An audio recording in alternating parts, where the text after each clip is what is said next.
Hello and welcome back to the PI Filmmaker podcast. Now this week I'm going to be playing part 2 of my chat with Darren Scott. Initially the plan was to release that conversation as one episode, but because me and Darren chatted on for almost 3 hours, I decided to split it in two. But what that means is, if for instance in this episode Darren says his film's out today, what he now means is that it was released last week. So Darren's film, All Roads Lead to Home, was released on the 10th of April, and you can view that right now on kinoaura.com. Another point, when Darren comes back on in a moment, you'll notice that he's a little bit out of breath, and that's simply because after answering the question that ended the episode last week, he had to run off to the door to collect a parcel because apparently someone was banging on the door. So that's a little bit of context. I would also recommend probably listening to that episode before diving into this one. But with that out of the way, enjoy. Okay, so we get through the process of shooting and overcoming all those hurdles. Do you want to now just tell me about editing? Because to me, editing is where the film either comes together or falls apart. And I think, given my experiences as a film tutor, that's sometimes the area where students overlook the importance of that editing process and don't give themselves enough time to explore the material. Can you just talk to me about that a little bit? Yeah, I think we alluded to this a little bit earlier when I said actually almost doing it in blocks. We were able to edit and review and so on. So by the time we finished the filming in August 22, at that point I was quite ill and we went away on holiday.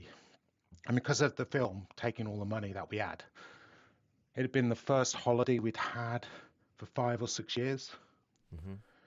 So I went away to recover, and I think that was good for me because it meant that I could put a little bit of distance. I like to put a bit of distance between shooting and editing anyway.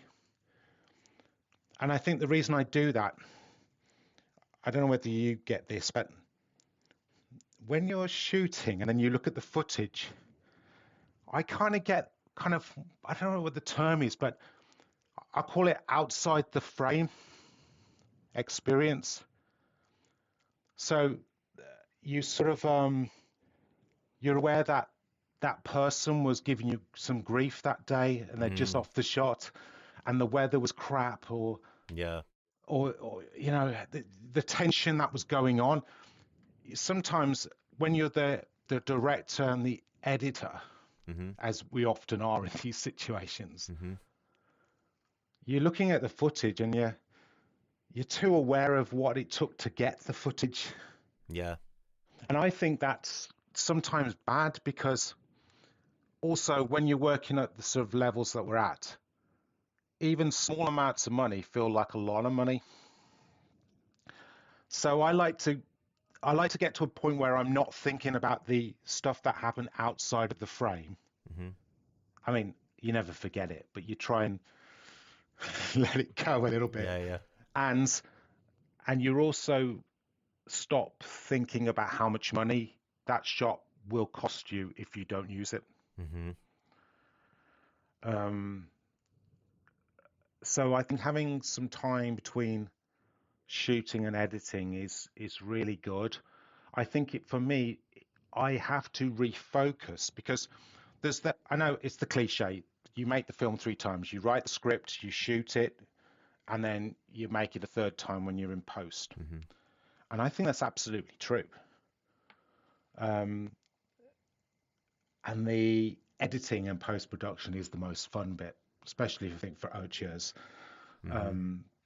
It's where your vision hopefully gets to a point whereby you can then start to craft and sculpt it into the art that you want it to be. So I remember when we shot the rave scene, for instance, and we shot it, it was a crazy day. We shot it all in one day. And I didn't have time between shooting because we were literally on to the next scene the next day. I didn't have time to absorb it. And I remember not looking at the footage for 3 or 4 weeks with real anxiety of whether I'd even got what I needed.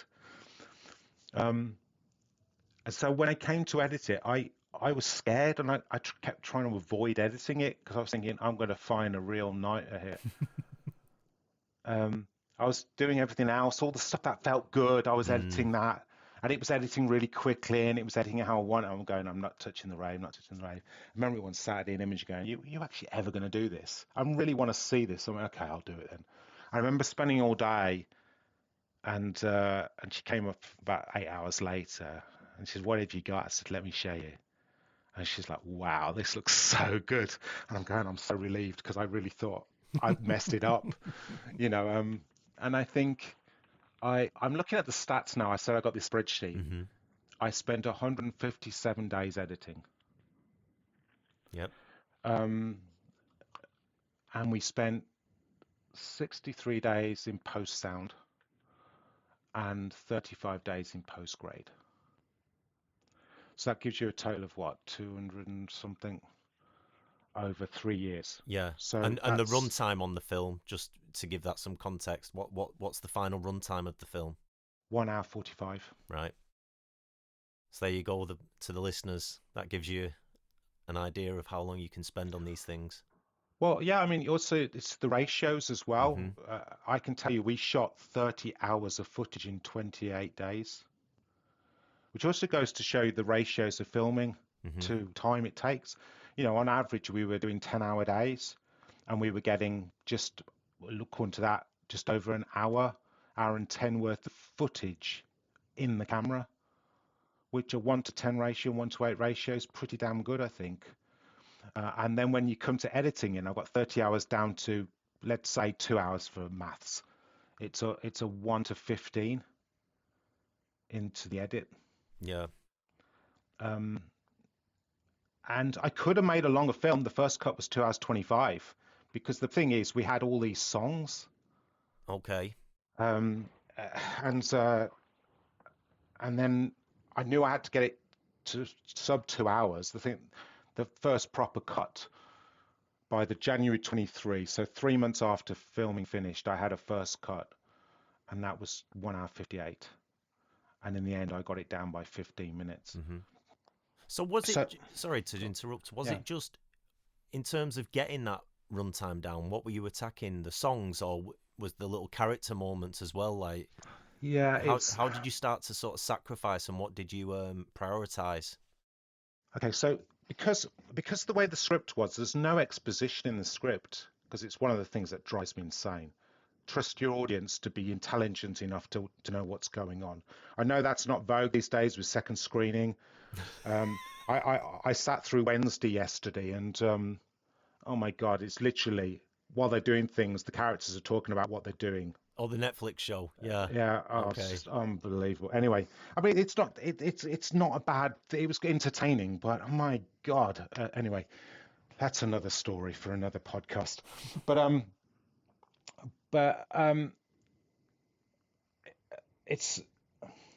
we made a decision really early on before I even shot anything. I knew the songs had to stay in because that's the only place where effectively I was putting exposition. Right. Yeah. So instead of the actors having a scene, we're going, oh, I'm feeling this, I'm feeling that. We'd put a song in, and the mood and the emotions of the two characters, which were not always at the same peak and trough, would come through the songs. They'd have their own songs to tell their own stories. So in a sense, it is like a musical. And I found that as a way of getting the story across. So the songs couldn't really be sacrificed. But here's the thing that we did. I realized that if I was to put in even 12 songs at 3 or 4 minutes long, that's 50 minutes of a movie. Yeah. And 4 minutes on camera for a song is a long time. So I decided to do this.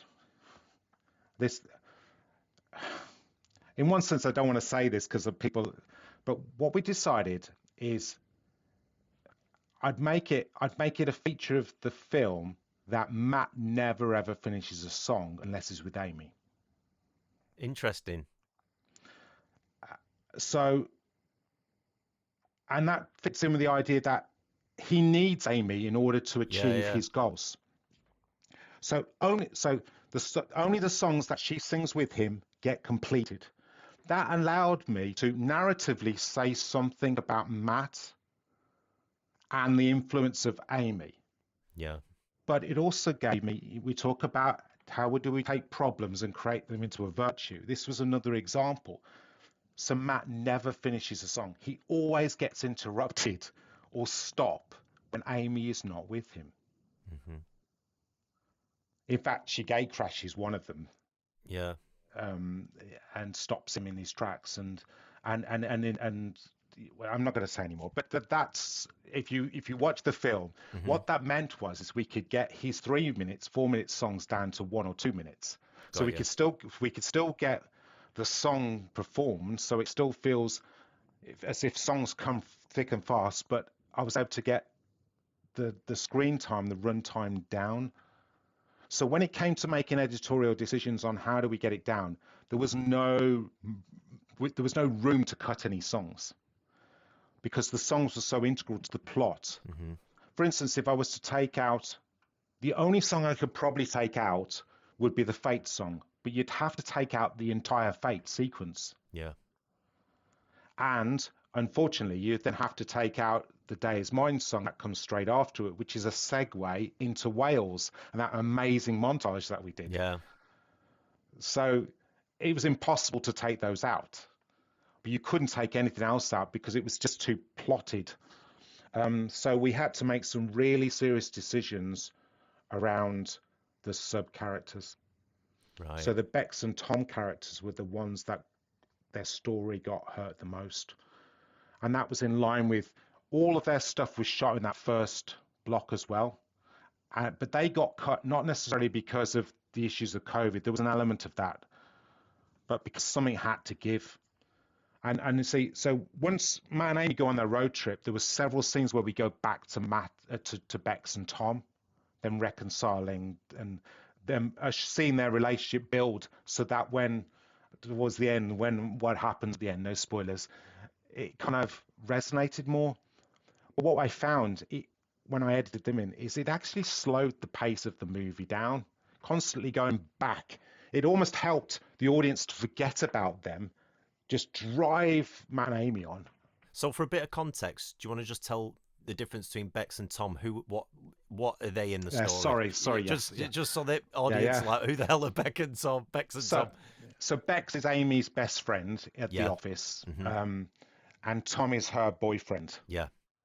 And so, um, they're both responsible for Amy walking out on Hmm. her entire life. And so they were written to be more than peripheral characters.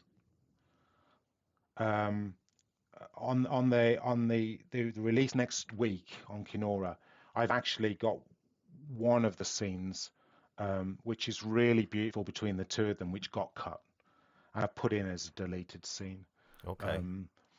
Um, because I felt that if I put it there, it actually adds some backstory that's missing from the final cut, but something had to give. Yeah.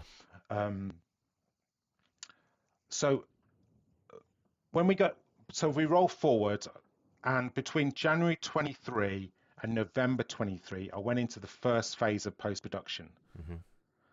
So it got edited, it went through sound, it went through grade, in time for the Birmingham Film Festival, where we won an award for the Audience Award for Best Film, which is a wonderful award to get.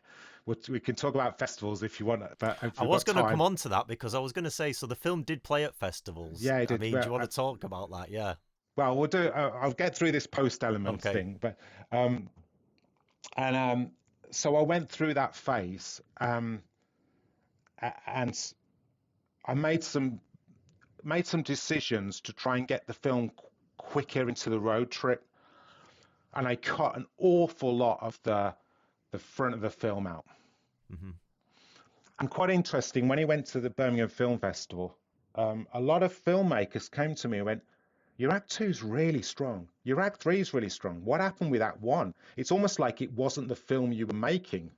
It Mm. felt like we were coming in halfway through the film." And I thought that's very astute because effectively I had actually done that. I effectively cut so much that the start of the film was not the intended start of the film. Mm. But I thought, okay, I'm through post now. I've done the sound mix. I've done the grade. I'm stuck with it. And it wasn't until we got to Northampton Film Festival and we sat in Cineworld watching it, and I went, I'm not happy with this. Really? I just hated it. I thought I Oh, made a wow. mistake. Interesting.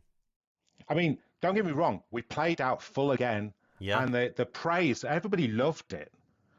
Some things came out of it that they said that the music was really good, but it felt one note, which was quite that was the catalyst for me to redo the sound. I knew exactly what they meant. Okay. It felt like the sound should basically be building to the end, and it just felt as though it was literally we were in the same gear, volume wise and experience wise. But the edit itself, I was like, no, no, no. I mean, So that we, must be soul destroying, really, in many ways. Like, how did you deal with that? Or mm, were you okay about it? yeah, well, I told you I'm learning to be a Yeah, yeah. filmmaker, Yeah, and yeah. I think you can either look at it personally and go, you screwed up, Darren, you're an idiot, or Yeah. you can go, okay, I've had this. I mean, I use festivals, and the reaction I got from festivals was exactly why I made the decision to go back in and redo the film. Okay. Now, you talk about giving films time to breathe. You went into some quite detail on one of your podcasts about the time it takes to just get the sound design right and to get an emotion out of a cut and Hmm. out a few frames here. And I know exactly what you feel about it. I was seeing all of this, having spent a lot of money on sound and grade, and going, not only do I not like the edit, I should have basically stuck to my guns and put it back as I actually filmed it and scripted it. B, I didn't like the sound mix, and I took on the criticism, but I could hear it for myself. It just wasn't. These things should be cooking, and it just felt undercooked it felt like it was holding back. And the grade was beautiful, but it wasn't. It didn't. I hope your listeners can understand this, but I I don't see and hear films. I feel films. A film should be felt. It should be Yeah. felt through emotion. And what I found with my film is that I was too aware that the sound was disconnected from the visuals. And the grade, however beautiful it was, felt disconnected from the visuals. It felt like they were both feeling a bit too like they were trying too hard. And it's such an understated kind of film. It felt like the three parts were not in balance with each other. Like if you're aware that the edit's jarring and you're aware that the sound isn't on the right flowing like a symphony is how I wanted it. An odyssey is how I described it. Um, so I had to go through the film festival sequence because I'd already committed to it. Hmm. And when that finished in the September, we won another award. And I mean, we did win awards for what Yeah. we presented, so we did good. Um, I I made the decision. I got a tax credit back, film tax credit back, and instead of going, oh, I'll have that, I decided that this was the opportunity for me to re-edit the film. I put the film back exactly how it had been scripted and shot. And the moment I did that, I was like, I love this film now. And I think that comes down from a little bit of just not trusting your instincts. I started to listen to a lot of people who said, oh, you should do this, you should do that, you should do this. And you talk about, I got distracted from my singular vision. And the moment I reconnected with that, I knew exactly what I wanted to do. We went in and we did some amazing things with the sounds. So just to let you know how we got it, we changed this kind of one noteness. Hmm. The We sat with the sound guy and we realized that the gig at the end has to be the biggest, the most amazing sound that you hear in the whole movie. Since it's the most impressive looking concert and it's the goal of the film, it had to be the biggest moment in sound. So in the cinema, it's in full surround sound. If we could do Dolby Atmos, you'd feel it as well, you know? Hmm. It's incredible. And we went down to the stems and we remixed the whole movie sound for surround sound. The first scene, it's Matt playing a single guitar in a basement to three people. And I wanted to make the big contrast. So it's one guitar, one voice. It's in mono.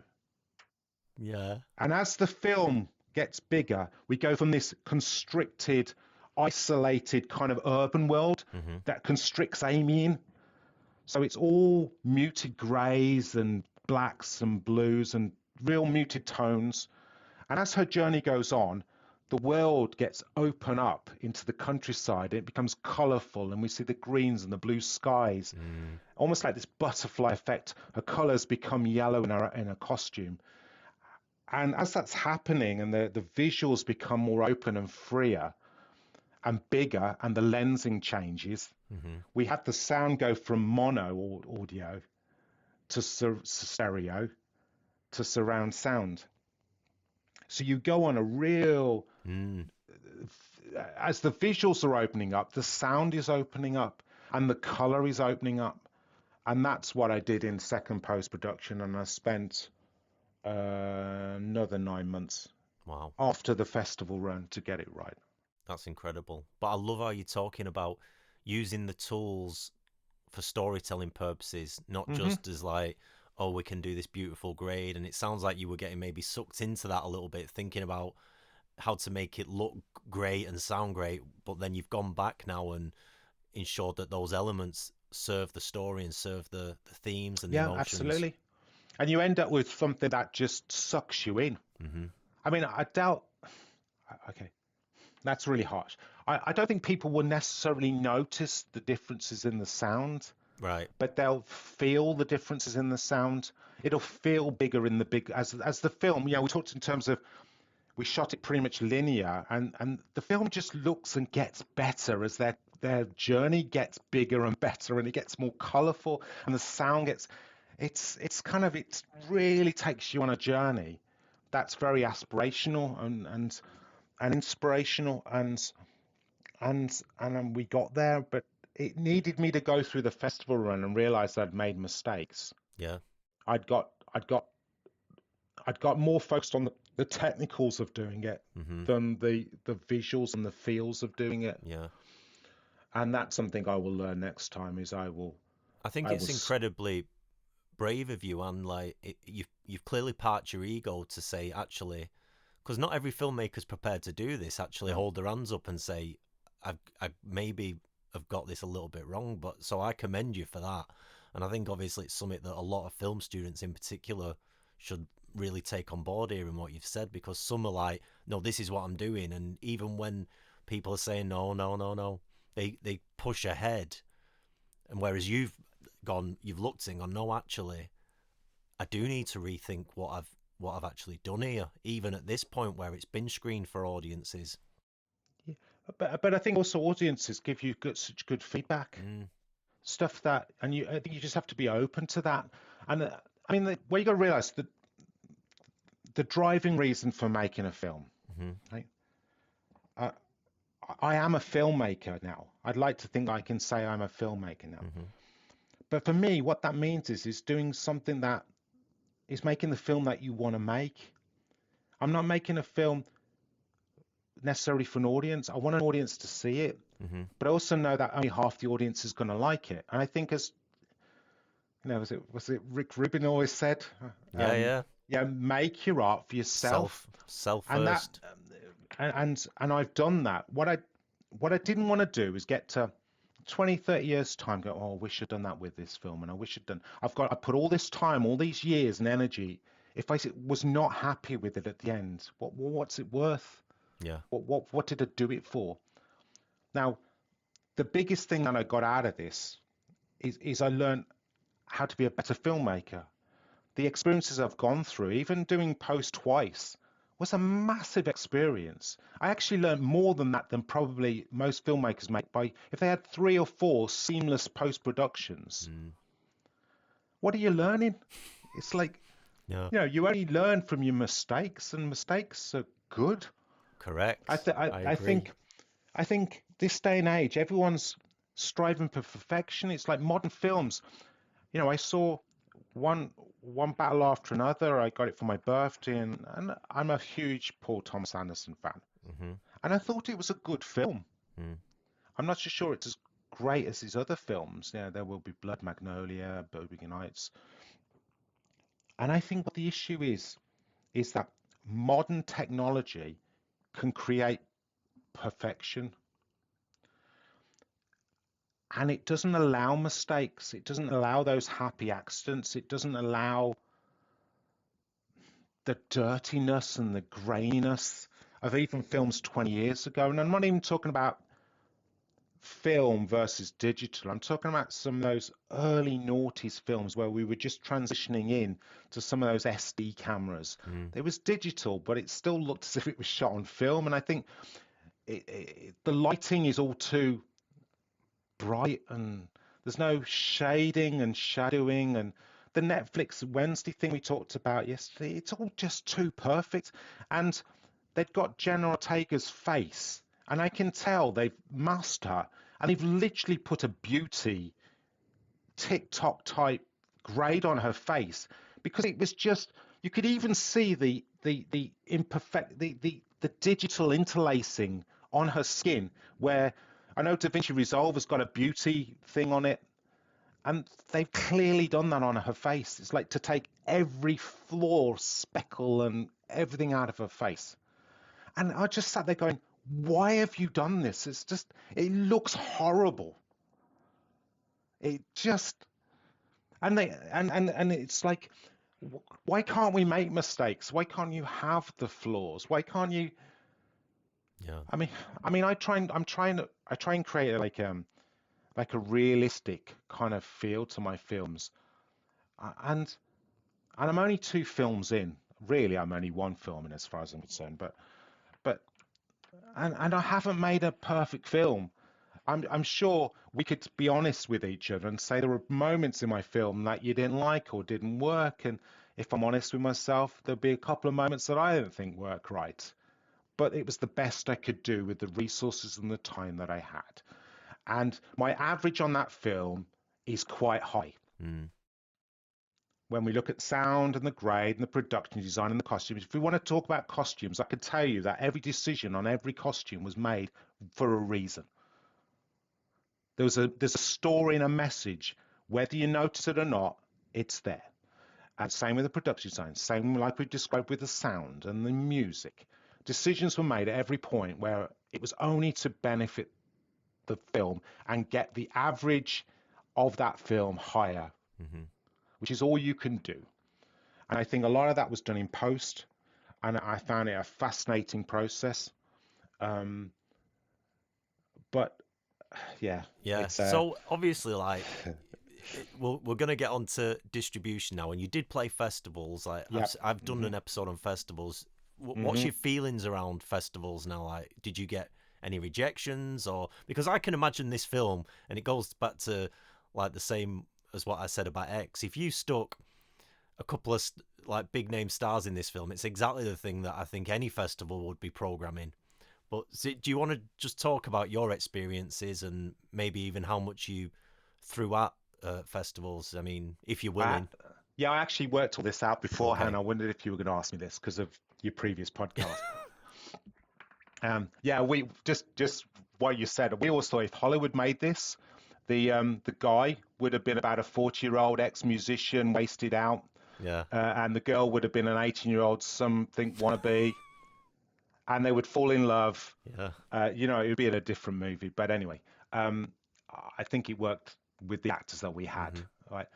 Um, I don't know what the hit rates that they say are for features. Is it about 3 or 4 or 5%? I think because I think with the thing with festivals is that to put a 1.5 hour plus film in, they need a 2 hour slot. And in that 2 hour slot, they effectively could put 10, 20, 15 short films in. And of course, one thing I've learned with festivals is that they're just there to make money. They're not there to serve the filmmaker. Sorry, controversy, but that's the truth. In my opinion, there's only about half a dozen festivals that are worth doing it, and my film was never going to get into those festivals. It was never going to do Berlin. It was never going to do Venice. It was never going to do Cannes. It was never going to do Sundance. Although I actually think it would have done well at Sundance personally. But anyway, I think it's that kind of film.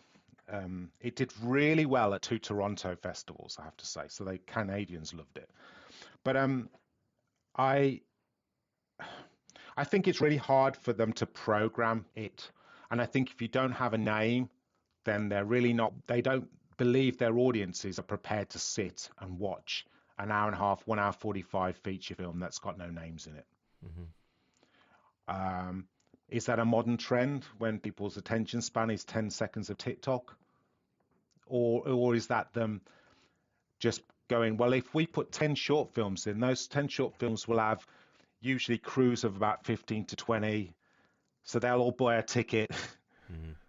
So we can sell 500 tickets an hour or for that 2 hour slot versus 20 or 30 people will turn up to watch a feature film. That's my feeling.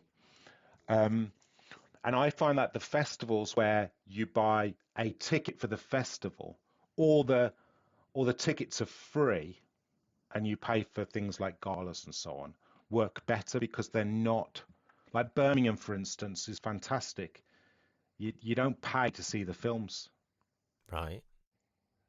But what they do though, and I think this is where they make the money, by having you don't buy a ticket to see a film. So actually what you do is you get good audiences Yeah. to even the smallest films. And I think that's great. They obviously have a good deal with the cinema that they use. But then what they do is they have an awards gala at the end of it Right. at 70, 80 pounds a head. And that's where everyone who's nominated can go along to see if you've won. And pretty much every single film, in fact, I think every single film that gets submitted and shown is nominated for something. Right. Incentivize people to go to the awards event. Yeah. And it's a great awards night. Honestly, it's Yeah. a Yeah. lovely. Yeah. And we won, and I never even had anything prepared. And I joined the ranks of every other filmmaker in the world. Up to that point, I was not award winning, and now I am. And it was lovely actually, and Yeah.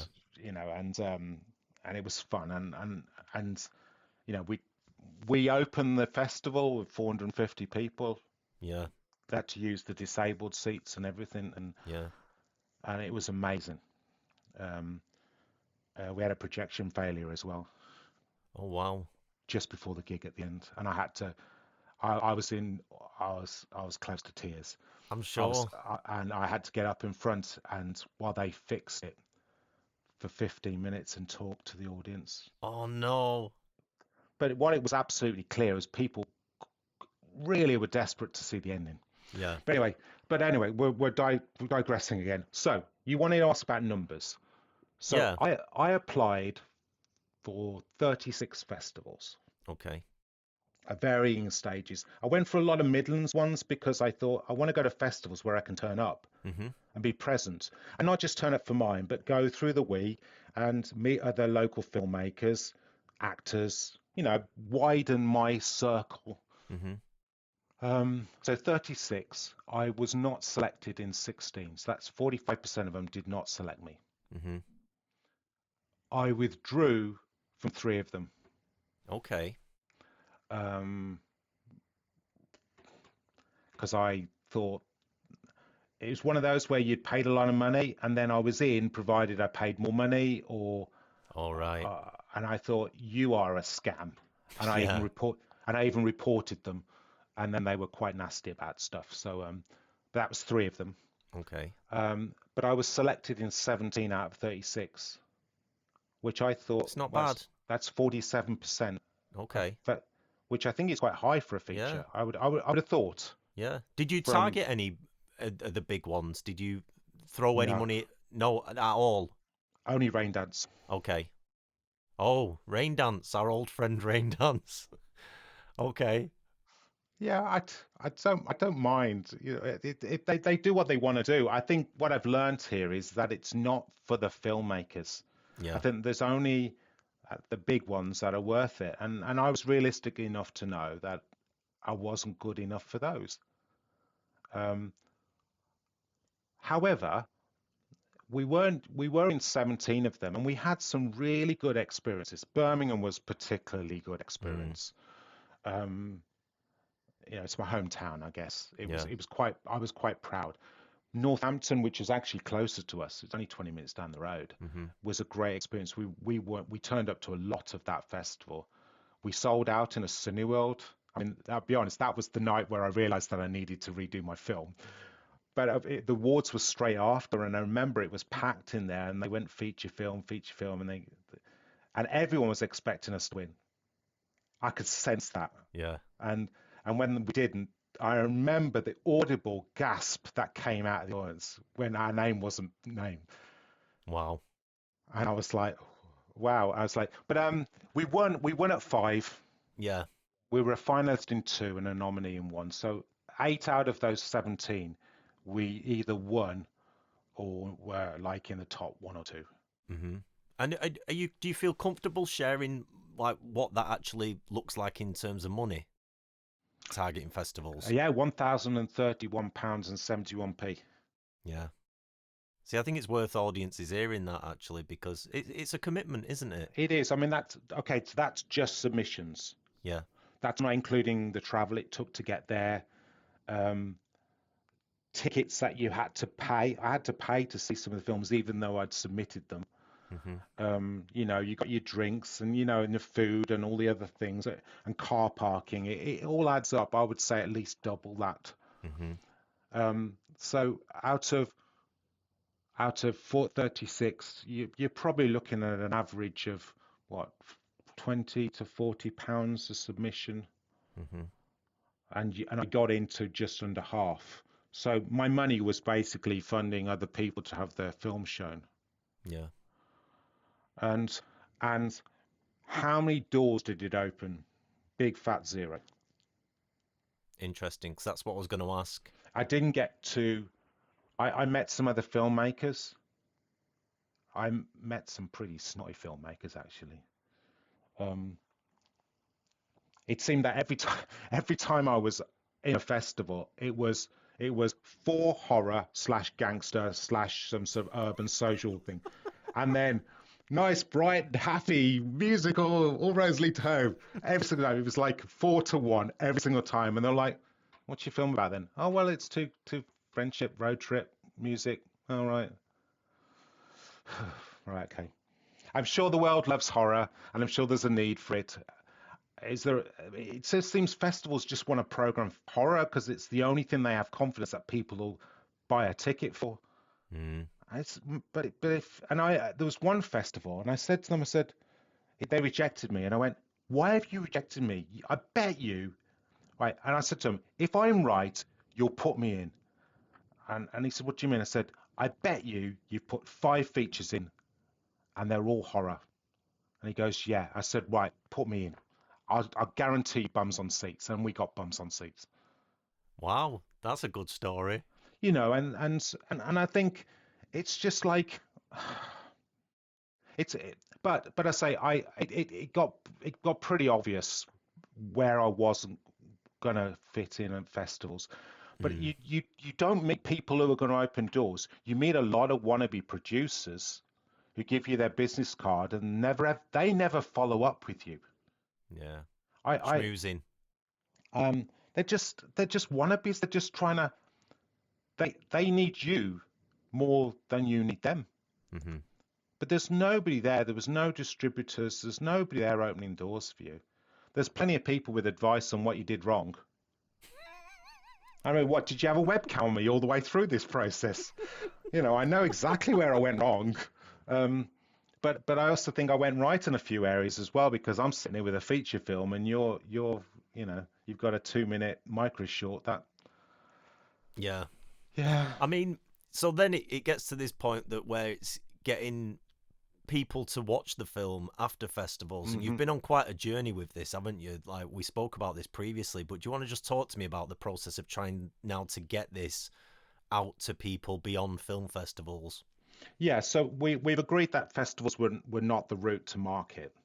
Mm-hmm. And then obviously I went back into post for 8 or 9 months, and so I've got a film that I'm super proud from. If I never, no, another person never sees it, I'll watch it every year and I'll love it.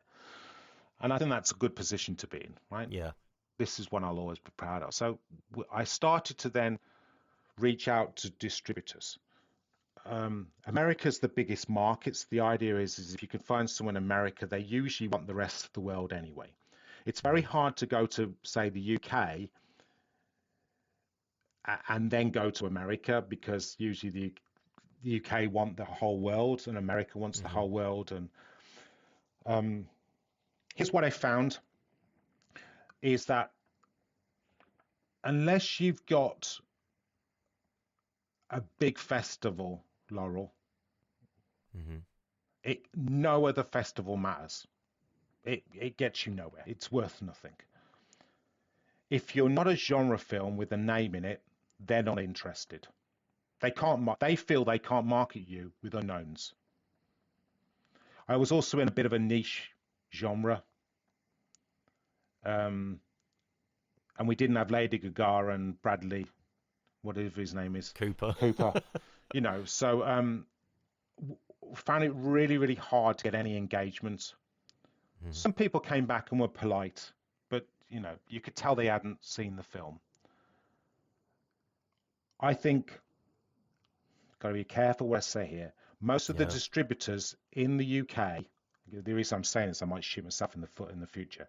Yeah, of course. I think 90% of the distributors in the UK don't like films. Yeah. They're not interested in films. They're interested in money.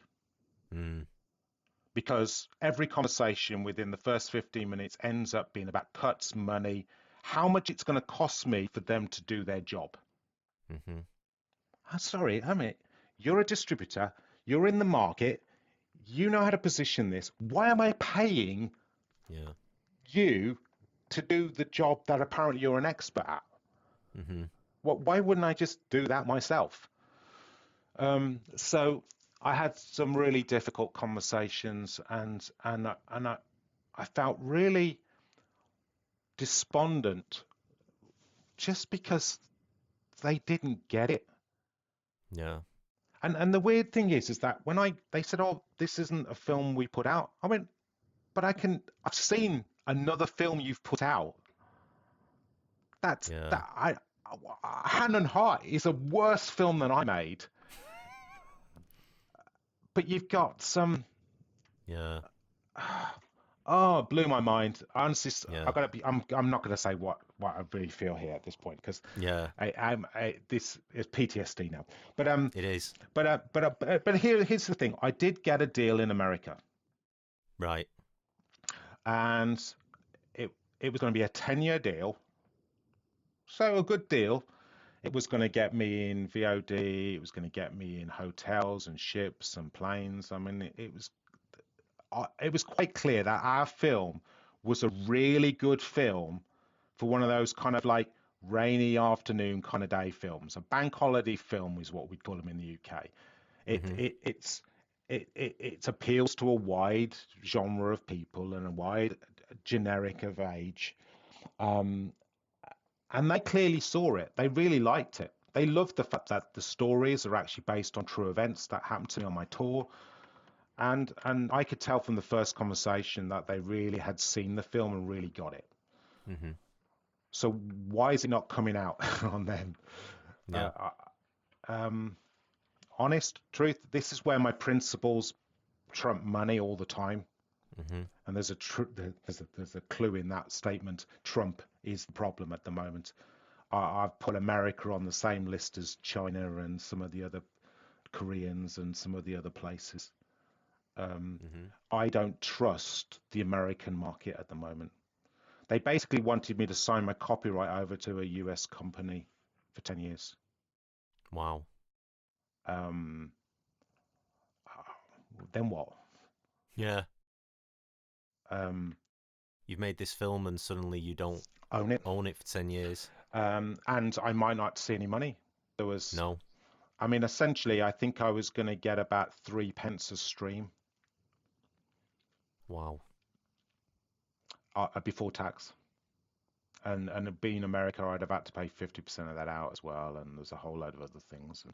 I looked at it and I went, hang on a minute. I've spent 7 or 8 years making a movie. I'm going to just give you this film and you're clearly going to make money at it. and I'm going to Mm. make nothing out of it, and I can't touch it, do anything with it for 10 years. Wow. Oh, well, why would I do that? If I'm going to do that, I might as well stick it on YouTube and just give it away for free. At least I can own it. And um, so I made the difficult decision to pull out the deal. Okay. And was this the company that wanted you to pay some legal fees as well? Yeah, it was going to cost me about £10,000 a year just to have it on the platform. And I thought at that point, at 3p a stream, I'm going to need 330,000 streams just to pay my legal fees. I mean, this film is never going to make any money. I'm, Yeah. it's crazy. And I thought, Yeah. um, So I mean, you've now found a platform though, yeah, haven't you? yeah, I So have. finally this film is available as of next week. Well, this podcast will be out on the On the day day it that it's comes out, yeah, released. as we're talking right now, as people are hearing this, it's going to be released to the general public for the first time. So can you tell us the name of that platform? Can you talk about what it is, what they do, Yeah, and why you chose that route? yeah, I think this will be interesting to other filmmakers. The platform's called Definitely. Kinora, KINOORA.com. Hmm. They're a German-based company. Um, I got in touch with the owner of this, October last year, because he was offering something that I really appealed to me. I get to control my entire product. I get to put on extra stuff, like I'm a huge DVD fan. I mean, thousands of DVDs, and Hmm. and effectively this would allow me to sort of put a virtual DVD up. I can put it in 4K. I can put it with all the extras and little snippets. Effectively make a brand Darren. Effectively, I would control it all. It's non-exclusive. Um, Here's the kicker. I keep 90% of the money. Yeah. Now, 3p versus, let's say, a fiver. Hmm. I rent it for £5. Well, that's the, let's say I make £4.80 on that. Hmm. Well, £4.80 versus threepence. I need 60, 70, 80, 90 plus, maybe more streams just for one sale. Yeah. But we don't get this situation. We worked it out that in order to make our money back, I would need something like 2.7 million streams or something on a platform. Wow. And at £5, that means the platforms would make £10 million before I broke even. And That's unreal. those platforms haven't put a penny into this movie, haven't put an ounce or a second of creativity. They haven't gone through the pain. They haven't gone through a lack of heating where heating broke down for 3 years and the film got the money instead of the heating, and the lack of holidays and the stress and the anxiety and all the other things that went on to make this. Why should they get all of that money? Mm. They don't, just so that the audience has convenience of watching my film. Yeah.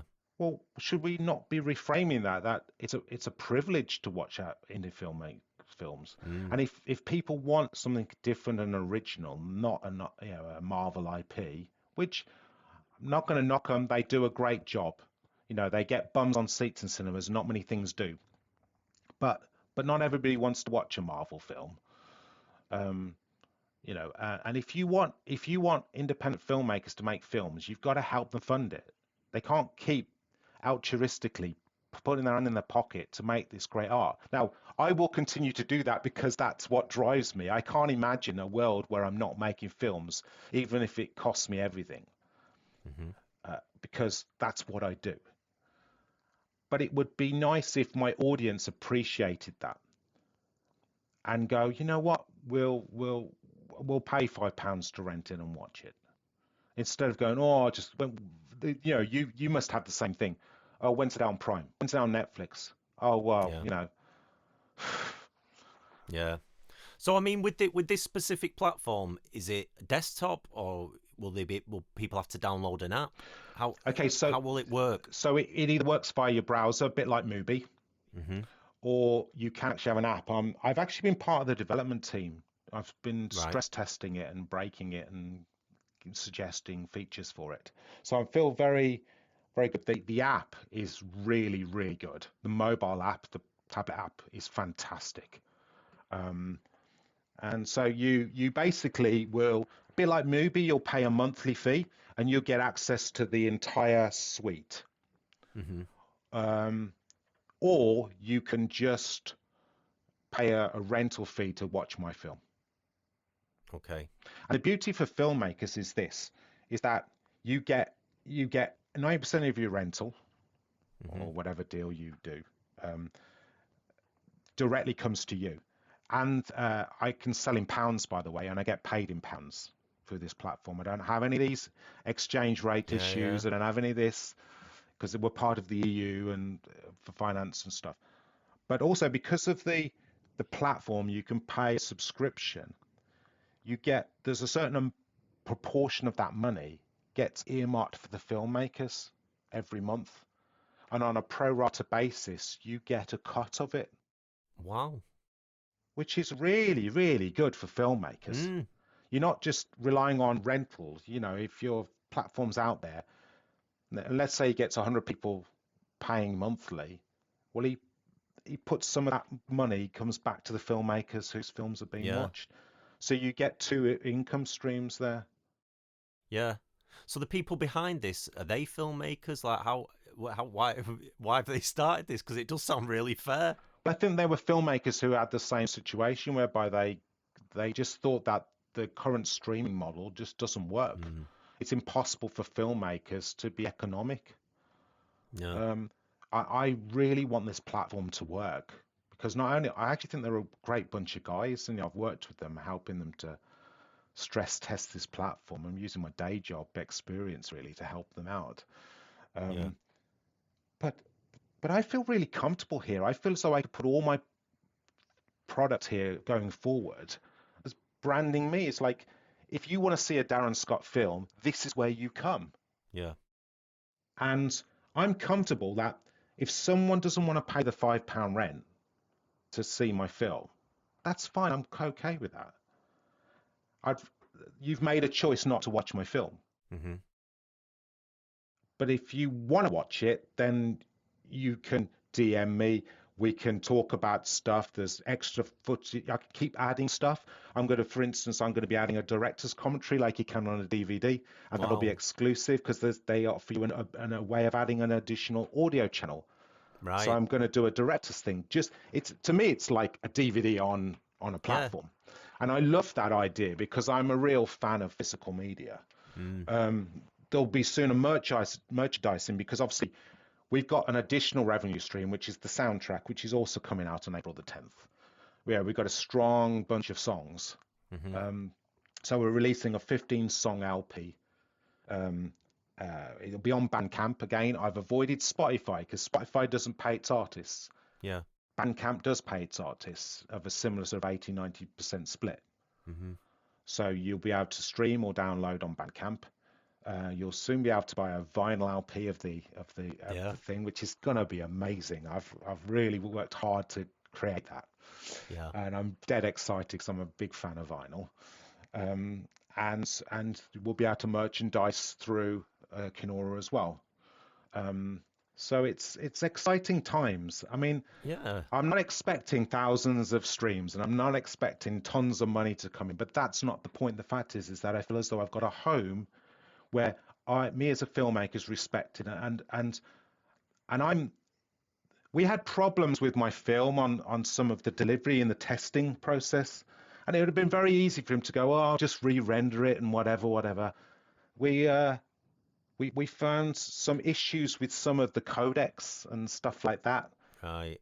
and I said to him, I'm sorry to be a pain, because it took us 2 months for me to get my 4K exactly perfectly replicated from my edit suite to their platform. Right.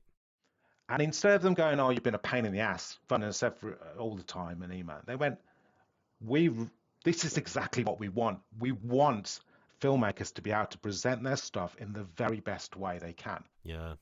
And they've learned some lessons, and we've got this engine beautiful. I mean, it works flawlessly on the app. Yeah. I mean, my film looks as good on a mobile as it does in my edit suite. Wow. It's transferred perfectly. Yeah. and the sound translates so well, and I'm so proud of it. Yeah, of And I course. just feel as though a Prime would have rendered it down to something that's a little bit shit, and the sound wouldn't have, you know what I mean? And 100%. I mean, I had that myself with Blurred Lines, yeah, where it was like there was issues when people were yeah, using their subscription to watch it as opposed to renting it. It wasn't playing yeah, quite right. The sound was off. exactly. And these guys have took the time, to listen, Hmm. and they came back with things, and then I went back with things, and in the end, I actually found out what the problem was, Hmm. and I sent them the information, and now that information will now be available to other filmmakers, so everybody can benefit from getting this. Yeah, It's using the new H.265 codec. yeah, There were problems with this engine, right. but now we fixed it. It's an incredible codec for online streaming. It's very efficient, and I think what it was with me was the synchronization of my film, my audio to visuals. Sorry, this is getting really No, technical no, and no. boring. I'm sure people will want to listen. But we talked in terms of like the fingers and the chords being absolutely synced. Hmm. They weren't happening. They were out by about 5 frames, and it was driving me insane. And it was to do with this new codec, and we found a setting. So now, perhaps it was more apparent in a music film than Yeah, a normal film, but it yeah. was It like, just wasn't translating properly to the yeah, to the exactly. platform. Yeah, Yeah, and so I think that's been good, but they seem to be really open that yeah. There's that care. You're not just another filmmaker. it's just care, and I would rather be on a platform here where my film is being presented to the world. If people don't want to pay, you don't want to pay. Hmm. But if you want to pay your £9 to Prime, and then Yeah, that's up to you. It's a choice. yeah. But I don't feel as though I'm losing out if it's not on Prime, No, because even if it went on there, they're not marketing it, no. so who's going to see it? Exactly. And after my parents and my friends and family have watched it on Prime, who else is going to see it? I'm going to have to do tens of thousands of pounds of marketing. What I'd rather do is work with these guys and draw people to one place. And Mm. this is the very best you can see my film. And I'm going to give you all these things. I'm going to keep adding all these little behind the scenes. And who knows, out of here, which I'm very proud of, that little short we talked about, Hmm. I'll probably put that on there. I'll have the confidence to Yeah, put that on there. Um, and it might be that, let's say I make a 2 minute short in between the next product, yeah. then that'll go on there, and that'll be the only place you see it. And I would rather do this than spend £1,000 in festivals. Hmm. You know, I might do Birmingham. There'll be a couple that I might do, but I certainly wouldn't do 36 and No, be rejected for half of them. yeah. So I think it's been a strange journey. I feel as though at every step I've learned more and more about what not to do. I think that's filmmaking. I think it's like, and slowly, I imagine like a funnel. At the top of it is all the possibilities Hmm. and all the things you can get wrong. And by the end of it, one or two things come out the bottom, and hopefully, these are the right choices, Yeah, and you sort of filter out all the wrong mistakes, and then when you make your next film, hopefully the number of mistakes going in the top are less, yeah. and that's kind of how I feel filmmaking is really. I think with indie filmmakers, like a lot of people, they talk about it, they never get started. What you've done is obviously a huge achievement. What advice would you have for just general advice for indie filmmakers to get started? And do you have any idea about what it is that separates the people who do start and those who manage to finish something? It's a really good question, that, because it's not something I've really thought about. I'm just a driven person. Hmm. I have a compulsion.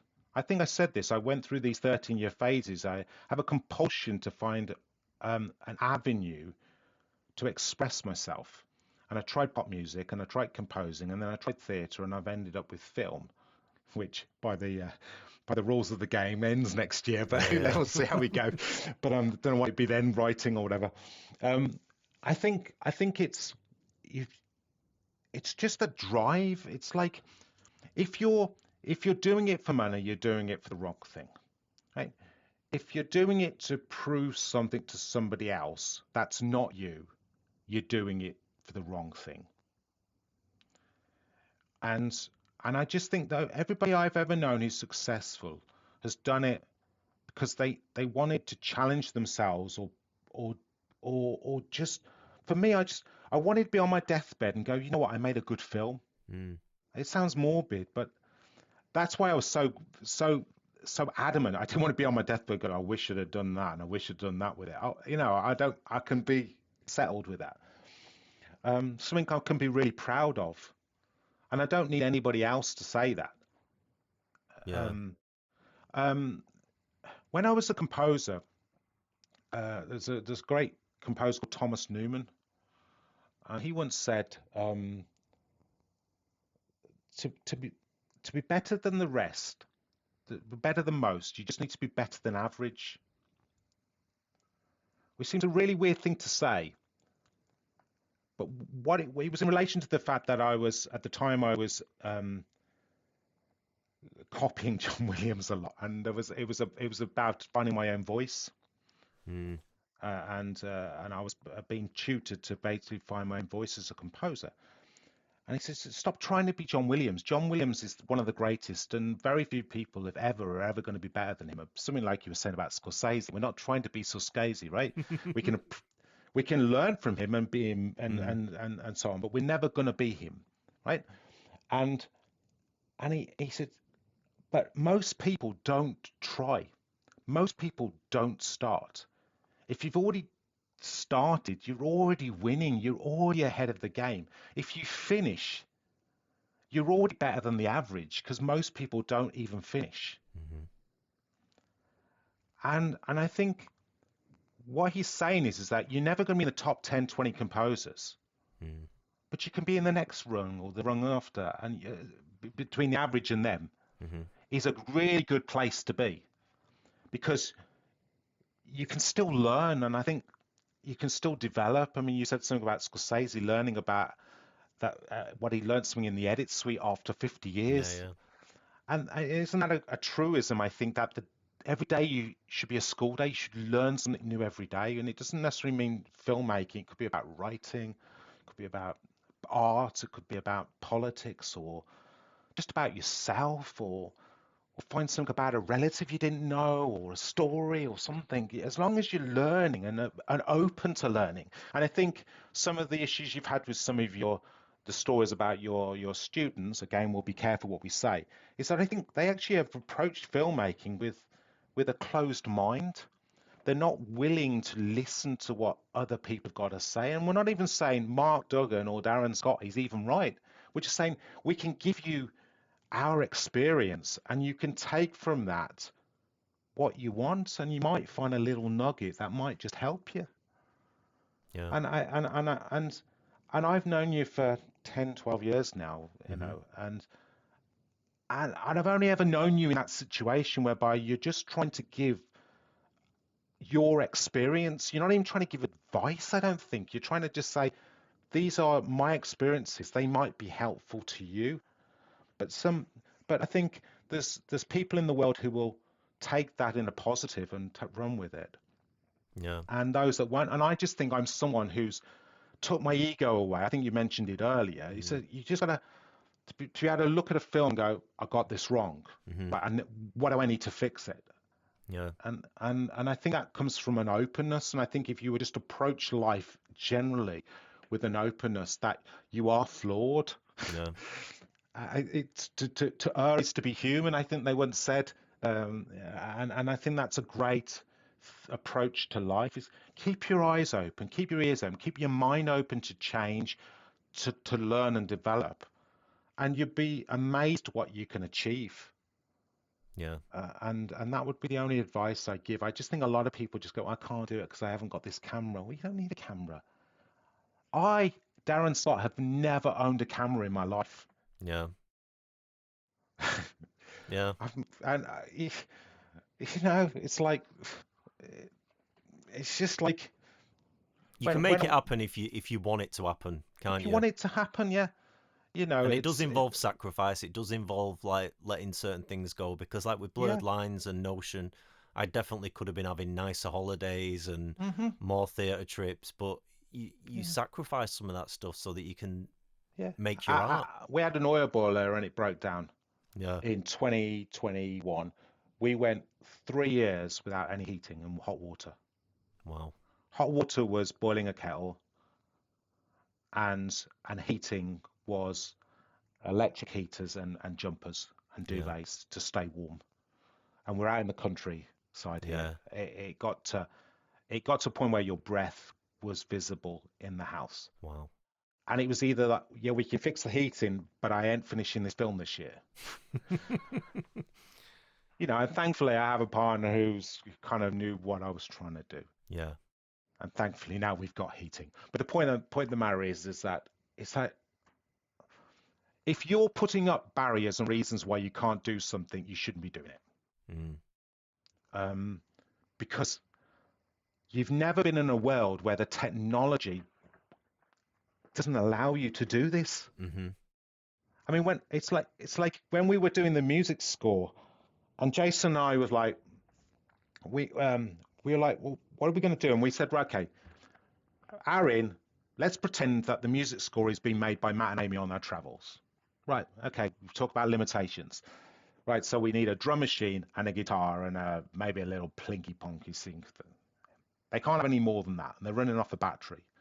Maybe a shitty little foot pedal or something like that. Mm-hmm. And we made it based on that and found an aesthetic. And what we found is that we were then harking back to the nostalgia of when we were teenagers, when we couldn't afford the gear. Yeah.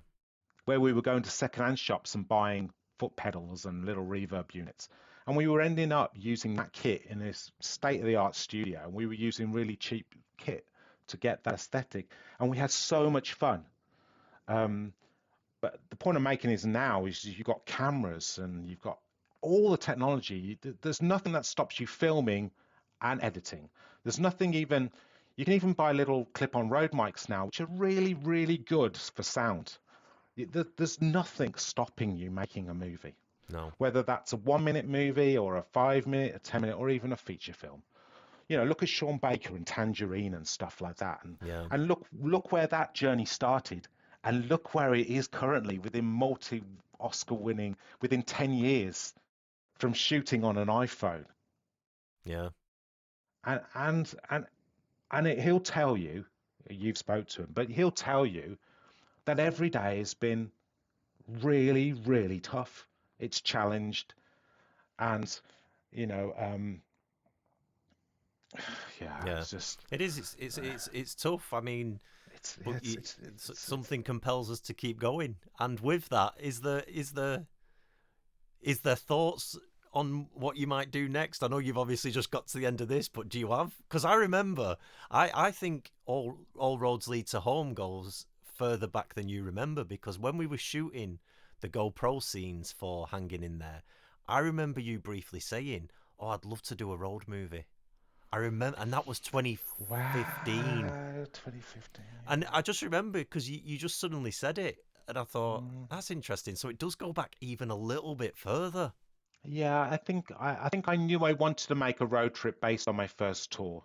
Yeah. I love the idea of a road trip movie, and I love the idea of showing Britain, because Britain is such a beautiful country, and I just don't think we always just have London films. And I love the fact that when you did X, we saw Manchester, and it was just so cool, and I wanted to film in Manchester now, and stuff like that. But okay, so this is what I plan to do next.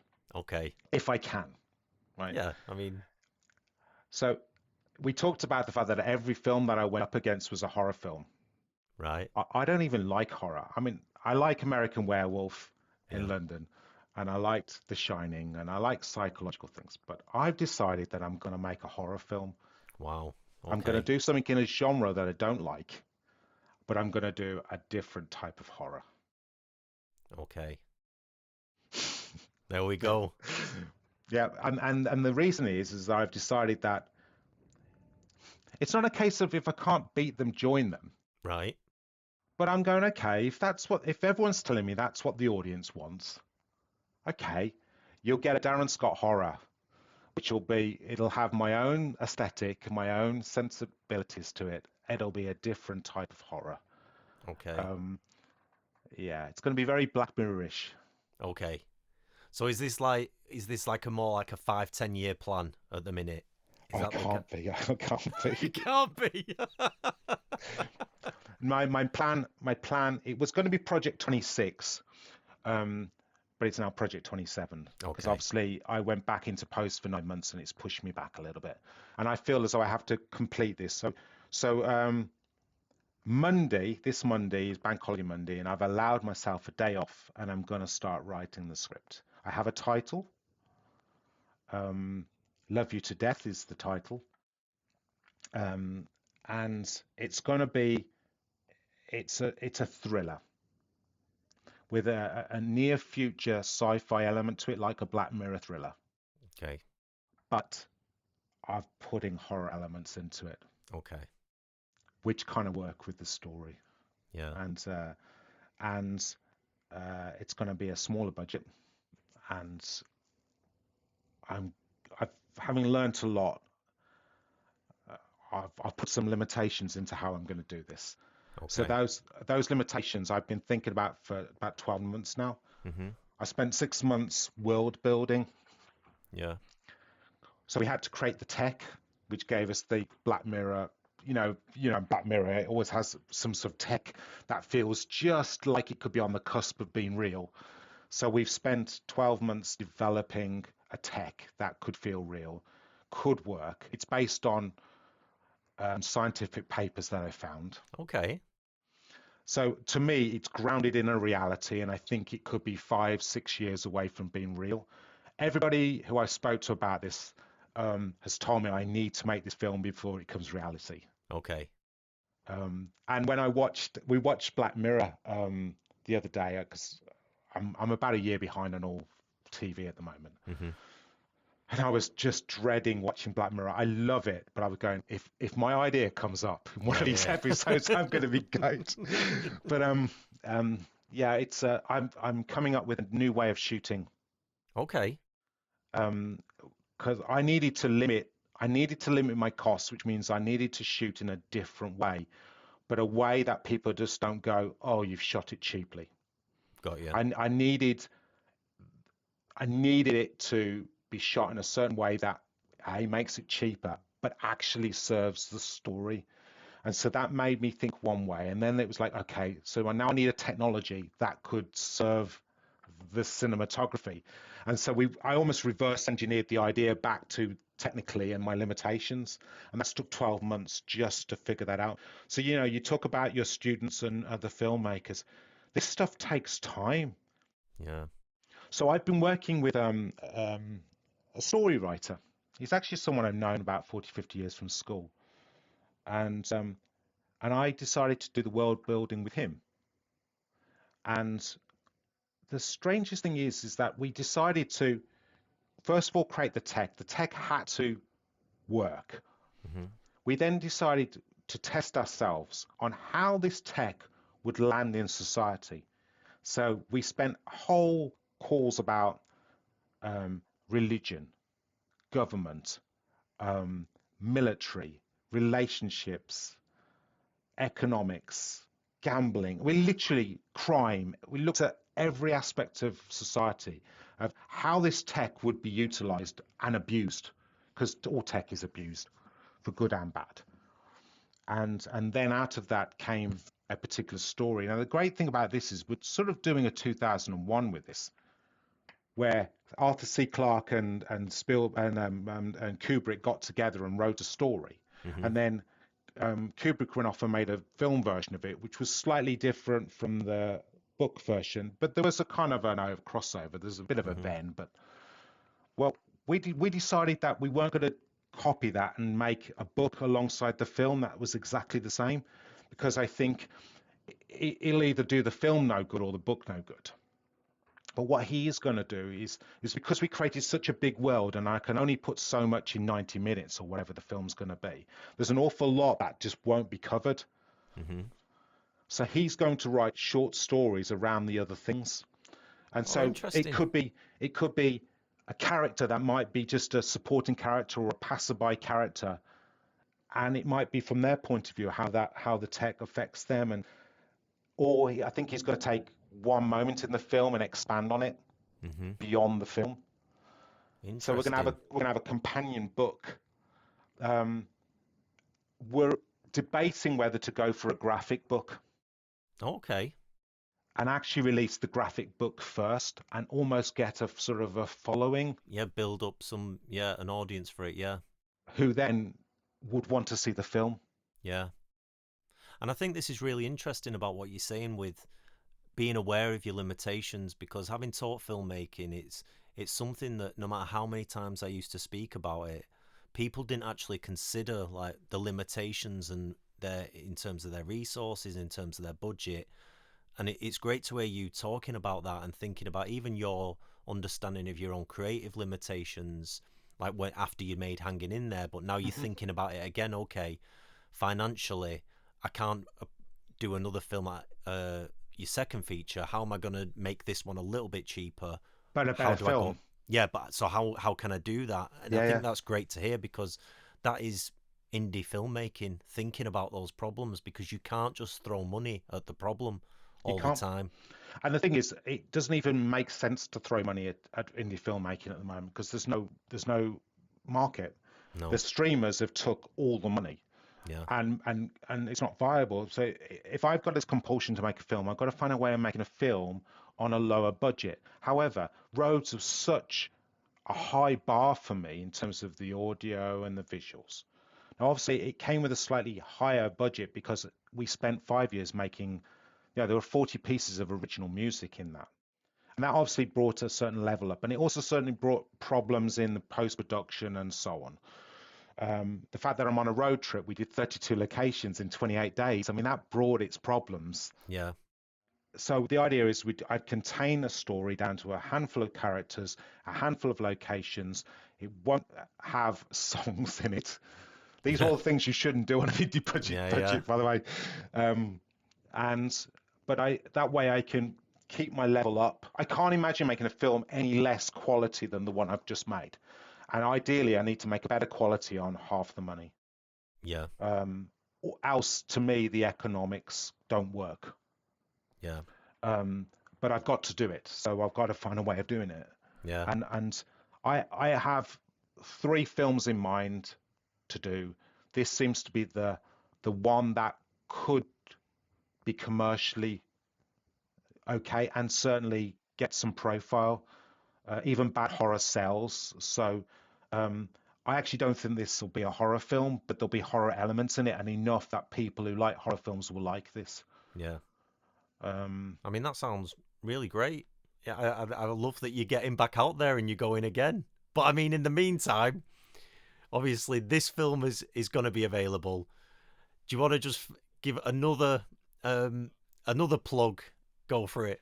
okay, thanks, Mark. So it's All Roads Lead to Home. It's available on April the 10th, 2026. I'll do the year now because, Yeah, that yeah, fixes it in a time, yeah, place, and point in history. And it's on Kinora.com. That's KINOORA.com.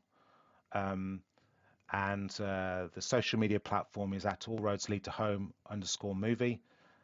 You can subscribe to that, and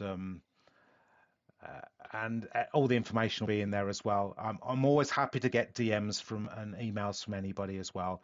There's a yeah, website, allroadsleadhome.com. Just contact me if you want to know stuff. yeah. You're on Instagram as well, aren't you? I'm on Yeah. Instagram, Darren Scott _director. Mhm. So there's plenty of ways to get hold of me. And Yeah. I know your other podcasts are about 50 to 1 That's hour. And okay. I mean, yeah. I mean, at this rate, we'll be splitting this one in two, won't we? But well, this has been an incredible chat. It really has, and I'm so grateful that you've been so open with your process. So thank yeah, you. it's been really good. I mean, you've always been an inspiration. I love Dex. I absolutely adored Blurred Lines, and I can't wait to see Notion. I mean, and I'm not blowing smoke up your ass here. I really genuinely think you're a great filmmaker, and Oh, thank you. and I love. I think it's your process, really. Hmm. I think you're very similar to me in that you're just trying to make a really good film and try and find an audience, hopefully, with it. But you have this compulsion Hmm. to win out with it, and it's really tough. I found your podcast real nice therapy this week, actually. Oh, good. I'm glad. I mean, I've said as long as I've got one person who's this is connecting with, I'll keep doing it. So if it's just for you, if it's just me and you, so be it. Well, we'll still be doing this podcast in 5 years' time. It'll still be going on and on and on. No, No. we'll see. And I'll keep in touch and let you know how this next film goes. And Yeah. Yeah, and we'll have you back on the podcast. have us back. And Thank you so much, Darren. and let me know when Notion's out because I'm really desperate to see it. So Of course. Thank you. I guess we'll stop recording. thank you, everybody. Cheers, Darren.